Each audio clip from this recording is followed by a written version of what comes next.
Hey everyone, Lauren here. We're doing the Scraplift challenge on the ANZAC Day crop for Kitaholic kids. So that's the little layout that Melissa Vining has made, and I was just pointing out that there's a few layers of ruffled up paper underneath the photo and a title above the top and then some embellishments hanging around. So that's my vision and take on the lift, so that's what I'm aiming for. So I'm just trying to find some background papers out of the Sunkissed collection. So just trying to pull out what I think will work. I got the wood grain just like in Melissa Vining's page, and then a few other ones. I ruled out that one quickly because it was just too much going on for a not sensual, that's a terrible word, a relaxing beach photo. And I've got a couple of the ombre gradients here that I work with. I then don't want to cut into a whole pile of 12 by 12 papers, so I pull out the paper stack and I go to town with selecting some papers. So I sort of don't want to go too neutral and plain. I want to have a few colours in there and a few patterns to draw your eye to it and have something interesting happening. So it was quite fun to have a play there. So I did cut out a little bit of the work where I've selected the paper just so that you weren't watching me, because it can take a bit of time to do. And I did, as I was pulling out to get the paper, I did cut out that title off the plastic that says chill, just as a short nice word that goes with the layout photo and goes in with the Scraplift as well. So you can see here I'm just ripping up my papers and thinking about my layers, sort of just having a ripped edge to the right. I'm actually swapped the page around and have gone from the left rather than going from the right edge. Really, I don't know why. I just, as I put the photo down, thought I would prefer it to the left. And that is absolutely the fun of scraplifting, is you can change it to be what you want. Some people flip it around so that it's like basically the sketch is upside down, or the original page that you're scraplifting is upside down, or done what I've done and swap sides and things like that. So definitely make it your own, and for the paper and products that you're using and the photo that you're using. So hopefully you've got in and done some of these challenges. There is 8 challenges up in the Kitaholics community group Facebook page, and all the DT have taken over while Steph is away at retreat, and we've each got some videos happening. There's Jess and I have done a live today, and there's all sorts of sharing and goodness and fun happening on the Facebook page as well. So definitely come over and join, even if you're watching this not on ANZAC Day, because you have the week to get your layouts in to the competition. And even after the competition's closed, it's always good to have some challenges to get you thinking and get your mojo flowing.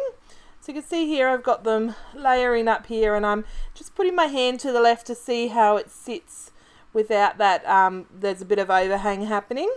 And I originally got it on this blue and green gradient with a bit of yellow gradient paper. And I've got that wood grain there that I just see whether it's going to work. I do like it, but I do not prefer it as my preference. But I go back in because I remember that I saw a pink and yellow and red, was it? Or just pink and yellow, orange. Oh yeah, orange. Gradient paper. And instead I use this one as my background. Just like it just fits in nicer. I think the green and blue was just drawing my eye too much to the background. So I'm just going to the magic of editing, flip forward when that's all stuck down. I did do a little bit of extra ruffling. I did distress all edges that are visible so that you can have that distressed ruffled look, but also I've pushed it up on the edges so that it is lifting, so that each page is a bit of 3D texture.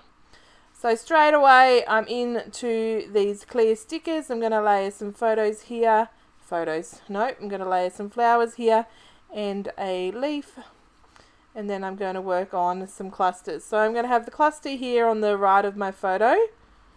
I'm going to have that title up the top there that you can see is still on its plastic. I did cut out 2 of the love hearts so that I could tie them in to the layout so that there was more glitter gold happening rather than just the title. Into these those cardstock stickers. So that little sun one with the words I've got up on some fun foam, and I've got a little banner up the top. Adding in these phrase stickers, which I've cut in half so that they can sit and nestle in nicely. It's always fun to have a little fun, I guess, but it's always fun to challenge yourself with the embellishments and change them up if they need to be. So cutting them so that you can't see, or covering up certain parts, cutting them in half so they're a different shape and size, and making them work for the layout you're making. So I really love those wooden enamel dots, sticker button things, and so I've put 2 of them, 1 in each cluster, and I just thought it'd be nice to have this rainbow die cut, and I'm going to stick it where I first had it, but of course I've auditioned it in a few spots, but I'm going to move the title over a little once I get it off this backing and get the little the loops, the holes in the loops of the L and the H visible. I'm going to move it over to the end of the paper there so that it's more a cluster with the title. I'm really enjoying lately to have my title be part of a big cluster and have it work that way. Sometimes I like to just have it, you know, sort of nestled by itself somewhere, and other times I'm doing, or a lot more lately, doing some big clusters around the title. So adding on some of these love hearts, because that just ties in that gold glitter nicely. 1 down there and 1 up the top, so then I've got some gold glitter in each of the 3 clusters, and then these puffy stickers have some hearts on them as well, and they've got a fair amount of hearts, which is lovely, but I still think it would be really awesome to have just a sheet of these hearts. They are the perfect size, perfect colour. There's a few different sizes. There's they don't vary heaps in size, but they vary enough to make it interesting. So I've added some more flowers up there with those puffy flower stickers, and then just lay it up again, and then I'm going to add this tab here. So I'm just going through, because this is the first layout I've made with the stash and I've got 2 of everything.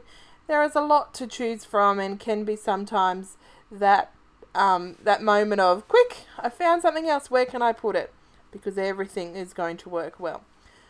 I've got one of the labels that I've printed from the Kitaholic kit's exclusive printables, and I'm just going to chuck it down here and add a little tiny bit of journaling. Doesn't need too much. It is literally a photo of the beach at Gold Coast on ANZAC Day, which just worked perfectly for the fact that it is ANZAC Day today. And I just commented in the journaling about how I could never get tired of the beach view, and how I'd love to see it more often, and definitely do not see it often enough. I love, waking up and seeing the beach, or going for a walk on the beach and things like that. And it's definitely not what I can do living in Canberra, where there is no beach. Just going to finish off here with some of these phrases. I'm going to put 1 up the top here. Actually, I think I put 2 up the top. Yep. And just nestle them in each other, but not have them, the ends finishing at the same spot. And then I'm going to do the same up here as I did below, where I'm going to cut the phrase so that they're 2 separate words, and nestle them in underneath each other to the left, of that cluster. Now, just all those little finishing touches of the puffies and the stickers and whatnot definitely make a layout the way it ends up.